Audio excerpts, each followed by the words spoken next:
حضرت علامہ مولانا قاری مقام سیدی صاحب نے انہوں نے آمد تو قبر زودہ نعرہ تکبیر، نعرہ رسالت، نعرہ رسالت، نعرہ تحقیق، تاجدار ختم نبوت۔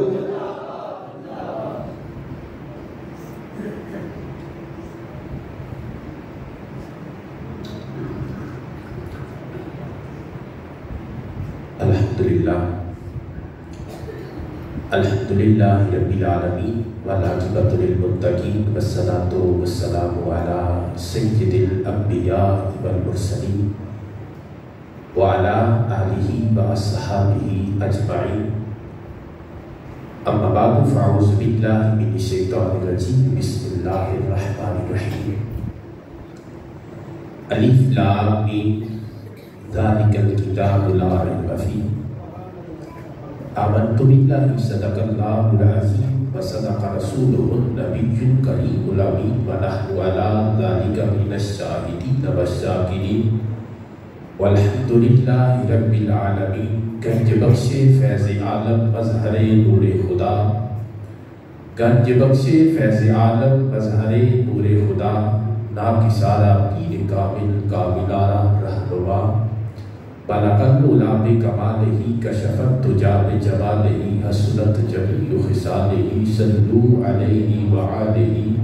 قال اللہ تبارک و تعالی فی کلام المجید والفرقان الحمید، ان اللہ وملائکتہ یصلون علی النبی یا ایھا الذین آمنوا صلوا علیہ وسلموا تسلیما کثیرا کثیرا۔ درود پاک پڑھیے، کوئی زبان خاموش نہ رہے۔ الصلاۃ والسلام علیک یا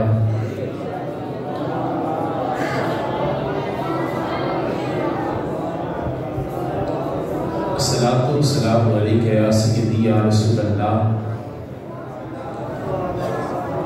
وعلی آلک وصحبہ یا رحمۃ للعالمین۔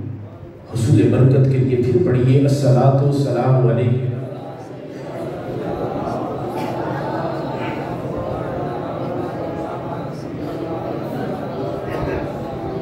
احباب ذی وقار، آج ہم